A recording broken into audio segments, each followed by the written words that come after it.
Hey everyone, welcome back to BLT Sports. Round 2 of the NRL is officially done and we had some massive games, big performances and a few surprising results. In this video I'll be breaking down all the key moments from the best players and what these results mean going forward. Before we get into it, I just want to say a massive thank you to the girl at TM Embroidery for being my first sponsor and hooking me up with this awesome shirt. They're located in Maroochydore and also they are always ready to help with any embroidery needs. Alright, let's get into it. Round 2 kicks off with a thriller between the Broncos and Eels at Suncorp Stadium. Broncos started off well with an early try through Reece Walsh. The Broncos then marched straight back downfield after a few penalties and scored another try through Katoni Staggs. After a Broncos error, the Eels hit back through Kelma to Alangi. After an awesome try, it saw a beautiful combination through the middle which saw Payne Haas cross over. After a brilliant Broncos try, Reece Walsh gave back the lead to the Bronx, 30-28. After an exhilarating end to the game, Eels got the win 40-32. Key takeaways. For the Broncos, their defence lacked, and they need more communication, and for the Eels, their attack definitely improved, and they are definitely a team that could make the finals. Friday night footy kicks off between the Warriors and Raiders. Raiders started off strong through KO Weeks, scoring their opening try with devastating speed. The Warriors hit straight back, scoring 2 tries through Ali Lutuena and Leka Halasima, expanding the Warriors' lead to 18-6.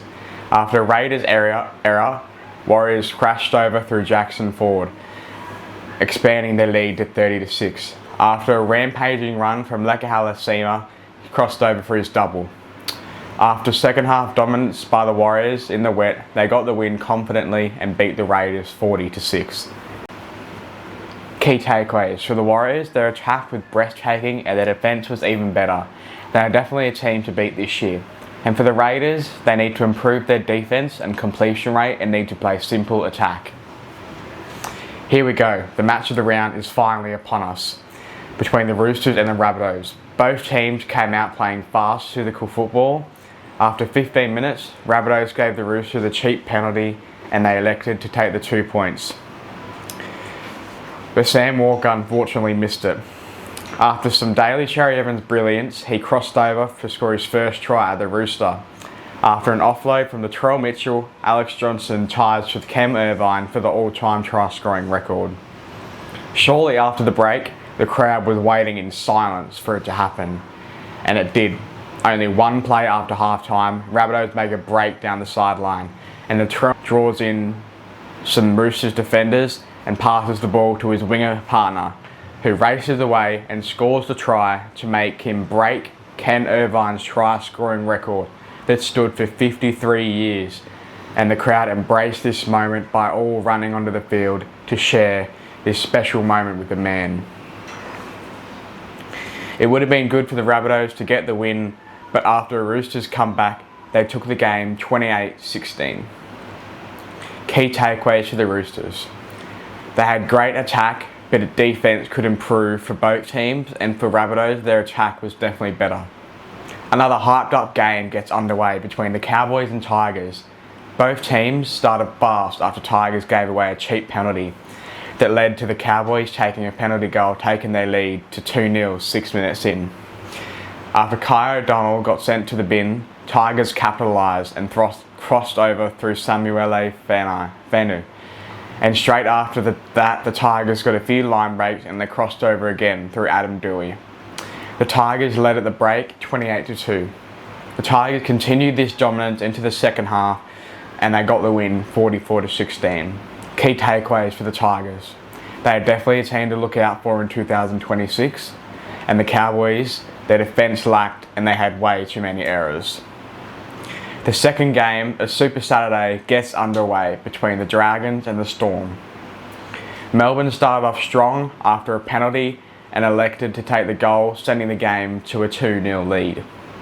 After the Storm forced the Dragons drop out, the Storm crossed over for the first try of the game through Will Warbrick.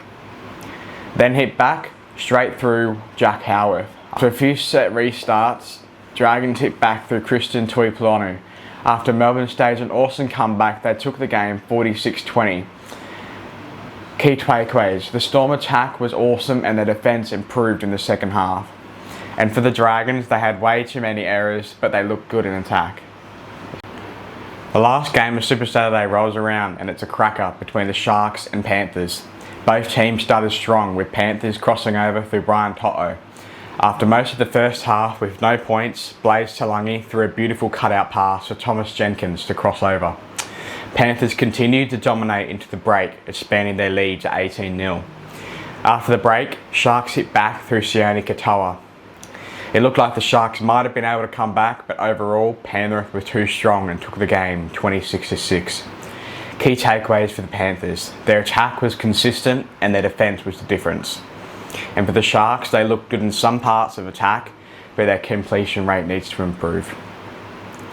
The first game of Sunday Arvo footy kicks off between the Knights and Sea Eagles. Knights got off to a flyer early, scoring through Greg Marzu.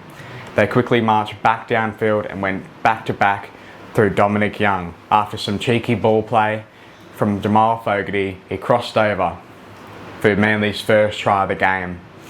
After a Knights error, Manly scored straight off the scrum through Tom Trbojevic, making the score 12-10. Knights winning. Even after the Knights lost both of their playmakers, they continued to dominate into the second half and got the win, 36-16. Key takeaways: for the Knights, their attack looked sharp and they're definitely a changed team from last year. And Manly, they had way too many errors and defence was the main problem.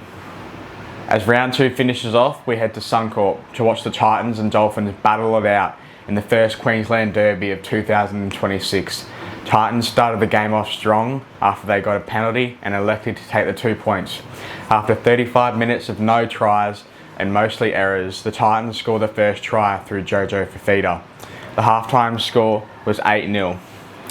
Straight after the break, Cooper Byer crosses over for his first NRL try. After a great Dolphins comeback led by the Hammer, they got the win 18-14. Key takeaways for the Titans: they looked good in parts, but errors killed them. And for the Dolphins, their attack was great, but they also need to fix up their errors. That's it for round 2 of the NRL, and what a round it was. There were some big performances, some surprise results, and the ladder is already shaping up. Let me know in the comments below which team impressed you the most, and I just wanted to say thanks to TMM Embroidery for sponsoring me with this epic shirt. And don't forget to like and subscribe and stay tuned, because my round 3 predictions are coming out soon. Peace.